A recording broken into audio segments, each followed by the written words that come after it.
Hey guys, welcome back to my channel. और आपको मैं आज बताती हूँ 5 डेज़ चैलेंज क्या है हमारा।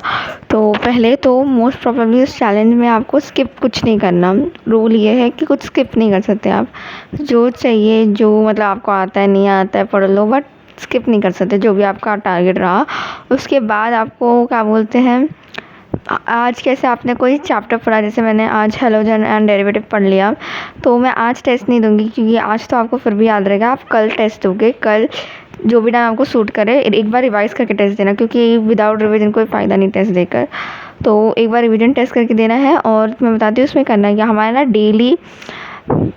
डेली एक चैप्टर तो हो जाना चाहिए। अगर वो चैप्टर छोटा है तो 2 चैप्टर हो जाना चाहिए, क्योंकि केमिस्ट्री में कुछ चैप्टर छोटे हैं तो उसमें 2 हो जाना चाहिए। मैथ्स में कुछ चैप्टर ऐसे छोटे हैं, कॉन्सेप्ट बस छोटा है उसका, तो 2 चैप्टर हो जाना चाहिए। क्योंकि हम लोग 5 डेज़ का चैलेंज करते हैं तो उसमें 5 चैप्टर तो कंप्लीट हो जाएगा। मोस्ट प्रॉब्लम मैं ट्राई करूँगी 10 चैप्टर कंप्लीट करने के लिए उसके अंदर, पर 5 भी होगा तो बड़े बड़े 5 होंगे, क्योंकि मैं बड़े बड़े चैप्टर्स ही पहले उठा रही हूँ और छोटे छोटे चैप्टर्स भी साइड बाय करूँगी, क्योंकि मुझे जल्दी से पोर्शन कंप्लीट करके सिर्फ फोकस करना है ऐसे रिवीजन और टेस्ट पे। तो मैं मोस्ट प्रॉबेबली यही करूँगी कि फर्दर अपना ये क्या बोलते 16 चैप्टर कंप्लीट कर लूँ हर एक सब्जेक्ट का पीसीएम में। बाकी यही मेरा प्लान है कि हर रोज़ मतलब ऐसे डेली को मैं आपको लिख के बता देती हूँ। डेली एक चैप्टर तो करना ही है, और वो एक चैप्टर बड़ा होना चाहिए, ये तो टारगेट है। बाकी अगर 2 बड़े चैप्टर हो गए तो छोटे चैप्टर 2 कर सकते हो आप चाहिए तो मैं चाहती हूँ मेरे 5 डेज़ के अंदर 10 चैप्टर कंप्लीट हो जाना चाहिए पीसीएम में। मैं तो बस इतना ही चाहूँगी कि 10 चैप्टर एक बार कंप्लीट हो गया ना तो 6 चैप्टर करने में टाइम नहीं लगेगा। और मोस्ट प्रॉब्ली आज का डेट क्या है मैं आपको रियलाइज़ करवा देती हूँ। 17/04/26 आज का डेट है गाइस। तो देखो इतना जल्दी एप्पल भाग रहा है हमारा। और मैंने तो देखा है कि बहुत जगह भी MSc बोर्ड रिज़ल्ट, ये रिज़ल्ट वो रिज़ल्ट की चर्चा चल रही है। मुझे थोड़ा सा टेंशन तो मुझे भी है, मैंने पेपर दिए हैं तो इसकी टेंशन मत लो इतनी, क्योंकि उसकी टेंशन लेके कोई फ़ायदा नहीं है। पर हाँ बता दो तो हमारे बहुत अच्छी लगने वाले, जिसके अच्छे एग्ज़ाम गए उसके नहीं लगेंगे, इस पर हमारे लग सकते हैं क्योंकि हमारे इतने भी खास नहीं है। पर ठीक है, इतना तो गया। अप्रैल एंड में शायद हमारा एक MSc CET का रिज़ल्ट निकलेगा, या मई के स्टार्ट में। और MSc CET का तो एक रिज़ल्ट निकलेगा, बोर्ड एग्ज़ाम का भी एक निकलेगा, बोर्ड्स के भी रिज़ल्ट निकलेंगे। और जिसने जेई दिए गाइस उनके भी रिज़ल्ट निकलेंगे। अटेम्प्ट 2 का जेई का रिज़ल्ट भी अप्रैल तक आ जाएगा। तो ये सब कुछ अप्रैल में ही हो जाएगा, क्या पता ये बोर्ड शायद मई तक जाए, पर बाकी सब तो अप्रैल में ही हो जाएगा हमारा। सो अब पता नहीं क्या होगा क्या नहीं होगा, पर ठीक है। ये सब के साथ आपको ये भी कंप्लीट करना है 5 डेज़ चैलेंज, 10 चैप्टर प्लस उसका डेली क्या बोलते टेस्ट देना पड़ेगा। कैसे मैंने आज बताया आपको कि आज मैंने अगर कोई एक चैप्टर पढ़ लिया केमिस्ट्री में मैंने 1 चैप्टर किया, उसका टेस्ट मैं आज नहीं दूंगी।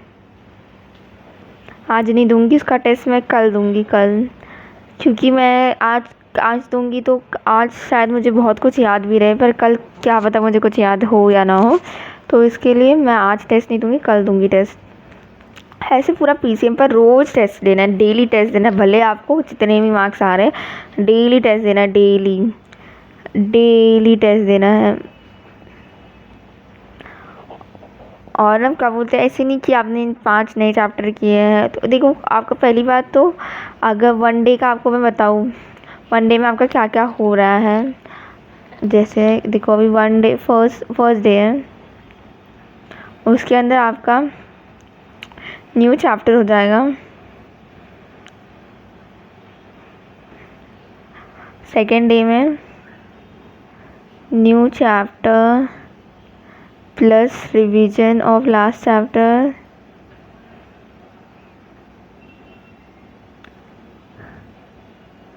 प्लस टेस्ट, ये 3 कवर अप हो जाएंगे। मतलब डेली ये 3 कवर अप हो जाएंगे। फर्स्ट डे में बस न्यू चैप्टर रहेगा, बाकी सब में तीनों डेली कवर अप हो जाएंगे ये तीनों।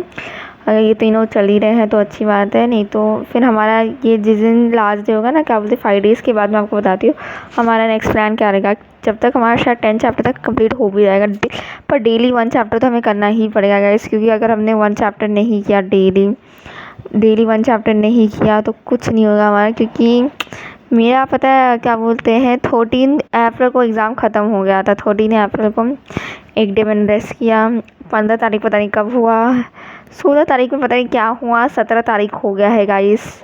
मुझे समझ नहीं आ रहा ये इतनी जल्दी 3 तारीख हुए क्या है, 3 तारीख को मुझे खुद याद नहीं है अब, पर 17 तारीख आज आ गया है और हमें फोकस करना पड़ेगा, क्योंकि नहीं तो भाई ऐसे ही निकल जाएगा पूरा महीना तो फटाफट निकल रहा है। अप्रैल का तो कोई स्पीड की जवाब ही नहीं है गाइस, पता नहीं क्या है अप्रैल में जो इतनी फास्ट जा रहा है ट्रेन। पर ठीक है, हमारा ये सब हो तो जाना चाहिए प्लीज़ गॉड, मैं तो रिक्वेस्ट करती हूँ, राधे राधे बोलो, काम हो जाएगा, क्योंकि आई बिलीव ऑन इट। तो आप बोलो आपका भी हो जाएगा शायद। बाकी हम मिलते हैं ये 5 डेज़ का। मैं आज डे 1 चालू कर रही हूँ। डे 1 हमारा 16 को ही 17 को चालू होएगा। डे 1 चालू करती हूँ 17 को, डे 1 होएगा हमारा, मतलब आज है वो। मैं आपको कल तक बताती हूँ मैंने क्या क्या किया डे 1 में और क्या कंप्लीट हुआ क्या नहीं कंप्लीट हुआ। बाकी मैंने बता तो दिया है कि ये सब होना चाहिए। डे 1 में तो ये होगा, डे 2 में आपका ये सब हो जाएगा। तो अभी डे 1 में हम ट्राई करेंगे नया चैप्टर कंप्लीट करने की। तो मैं बड़ा वाला चैप्टर ही को उठाऊँगी कि उसका एक बार पोर्शन, क्योंकि उसका वेटेज ज़्यादा होता है बड़े चैप्टर का, तो मैं पहले वो उठा लूँ एक बार, फिर उसके बाद आज थोड़ा छोटे चैप्टर भी करेंगे हम लोग। ट्राई करेंगे सब पोर्शन कंप्लीट कर दे फटाफट विदिन 5 डेज़ के अंदर, कि मुझे आगे सिर्फ टेस्ट सीरीज़ वगैरह देना पड़े, प्रैक्टिस करना पड़े, रिवीजन करना पड़े, ये सब करना पड़े, इसी में टाइम लगे ज़्यादा और किसी में ना। तो आज के लिए इतना ही, मिलते हैं आपको कल अपने डे 1 चैलेंज कैसे कंप्लीट हुआ क्या कंप्लीट हुआ ये बता देंगे हम कल आपको।